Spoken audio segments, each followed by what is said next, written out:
Good afternoon. My talk is called 2012, which many of you may recognize as a noteworthy year. In the Mayan calendar, it's predicted that the world will end next year. I'm going to propose that it's actually the world of home entertainment that's going to face a big day of reckoning next year, and I'll explain why. I started a company called BitTorrent about 8 years ago. And according to film industry research, my software was being used to deliver about 1 million movies a day to people who were using my software to download them. This was not exactly what the software was designed to do, and it was obviously news that didn't make the film industry so happy.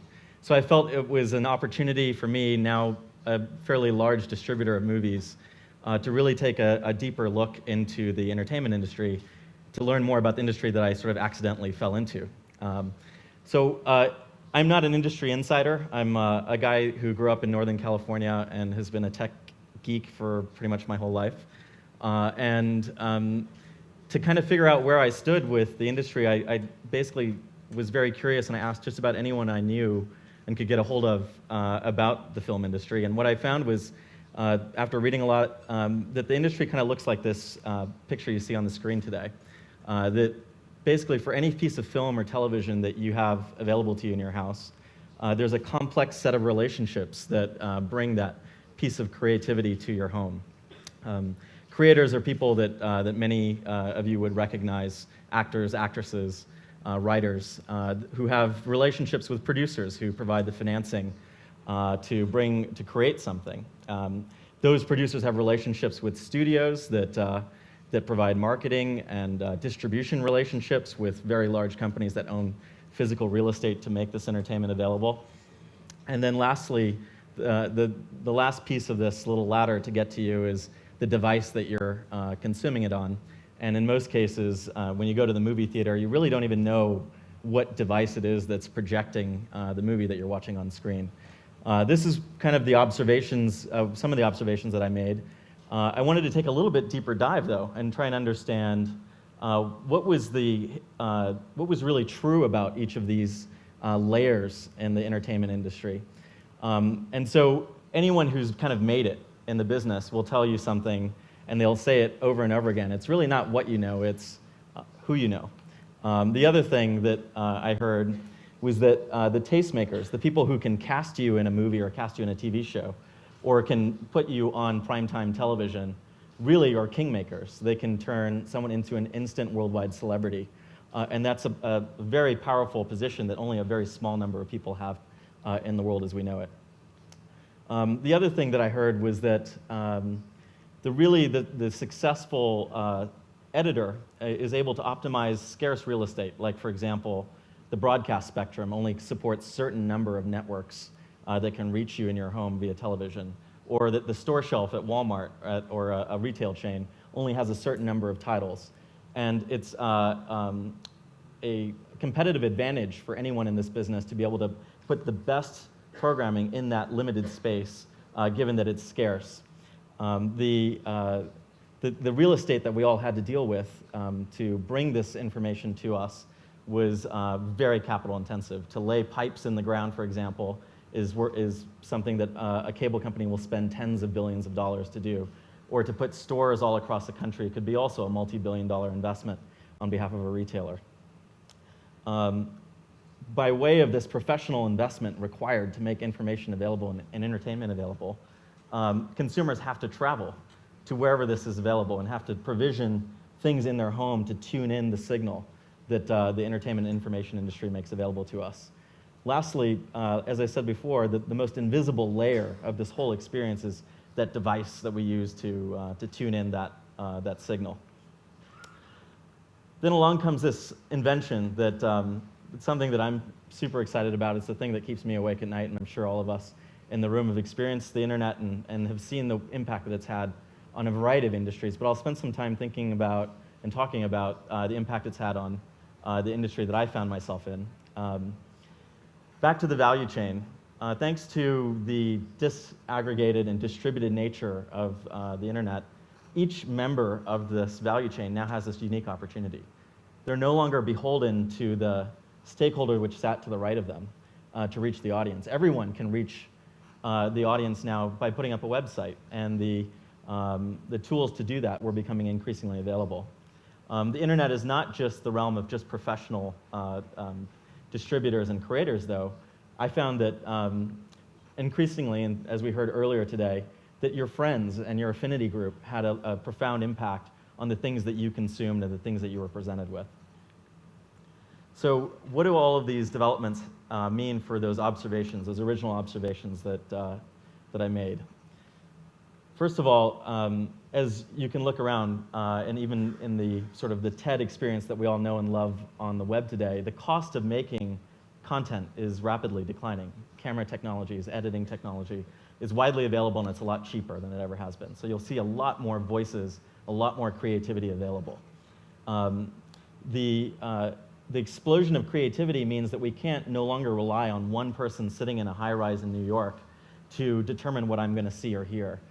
We need new forms of editorialization, and that has already taken shape in the form of search engines and social networks and the ability for basically technology to play a larger role in bringing relevant information and content to me.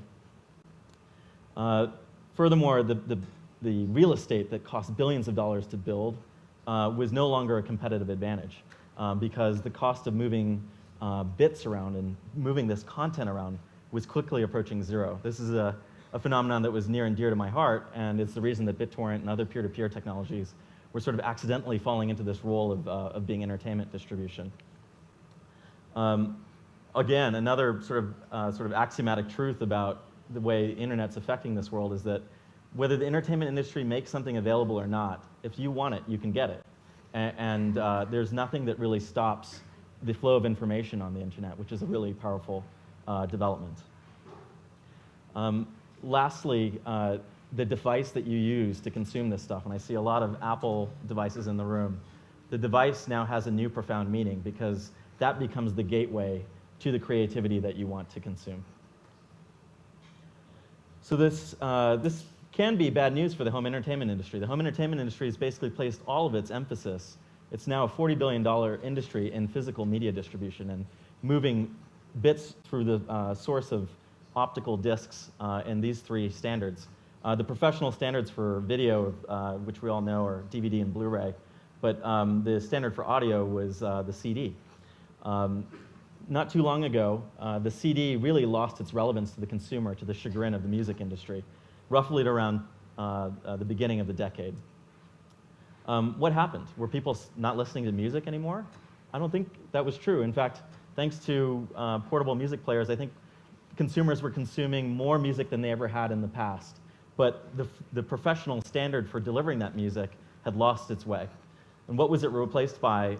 It was a consumer standard, a consumer alternative to the professional standard that is the MP3. The MP3 is nothing but the same content compressed in about 1/7 the footprint in any kind of digital storage medium. This is bad news for the entertainment industry, or for the music industry in particular, because now people can move this stuff around a lot easier, and that became the prevailing standard for music. Same thing happened in DVD. The DVD was a huge industry for the film and television market. Roughly in around 2007, the DVD experienced the same peak that the CD format had experienced several years before. Again, we were consuming more video than we ever had, but the DVD itself wasn't the way we were getting it. Thanks to the compression technology, which was widely available in the form of DivX, people were able to get movies in about 1/7 the size that the DVD was presenting that same information. So the film industry gets clever. They get their best minds together, and after a couple of years, they come up with a new format. And it unfortunately took longer than it should have because they couldn't agree on whether it should be Blu-ray or something else called HD DVD.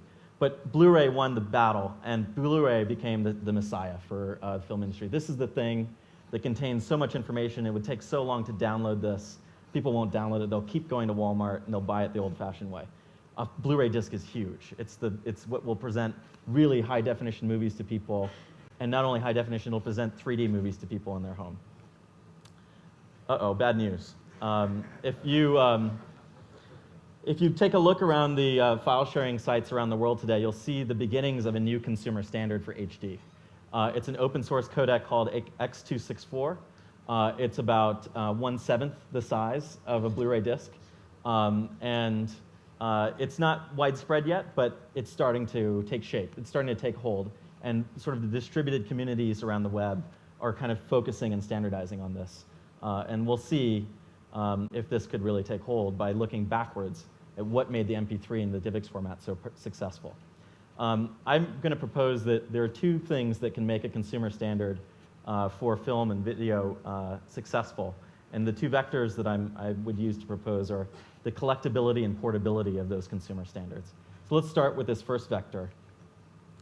Some of you may be familiar with a law that in the tech industry dictates or describes how dense silicon, how many transistors you can pack onto a piece of silicon. That's called Moore's law. It turns out that there's another law in the industry that maybe is less well known called Kreider's law.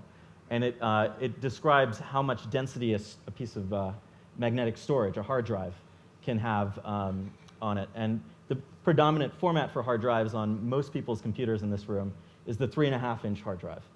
This is the average size of a 3.5-inch hard drive purchased over the last 20 years. So I'd like to take a look at this and figure out when is it that you could put, when the CD industry peaked, how many disks was it that you could put on one of these drives? And it turns out that when the CD industry peaked, that you could put 350 disks on a drive. And so that may or may not be an interesting stat, but let's see if there's any correlation here. It turns out that it's the same number when the DVD industry peaked and you were able to put 350 DivX disks on a hard drive.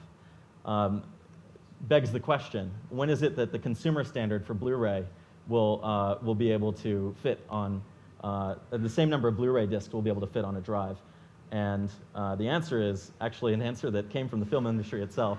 A movie called 2012 may or may not have purported the end of the world, but it definitely was a good prediction on potentially the end of Blu-ray. So let's take the second vector, portability. How long does it take to get a CD, or how long does it take to get a DVD? Because truthfully, a consumer standard isn't going to be that useful to consumers if it takes weeks or months to download or stream the information you want. So the law which governs internet access speeds and bandwidth is actually a law similar to Moore's law as well, called Nielsen's law. Nielsen's law, and I basically was able to find data points, and this is the US broadband market, I'll caveat, this graph describes what the average American consumer is able to get from his or her ISP for internet access. And I wanted to run the same correlation. In 2001, when the CD lost its way with the consumer, turns out that you could download an album of MP3s in 30 minutes. That same number resurfaces at the peak of the DVD market. And obviously, we'd like to know, when is the Blu-ray going to lose its format? It is next year. It's towards the end of next year. So what does that mean?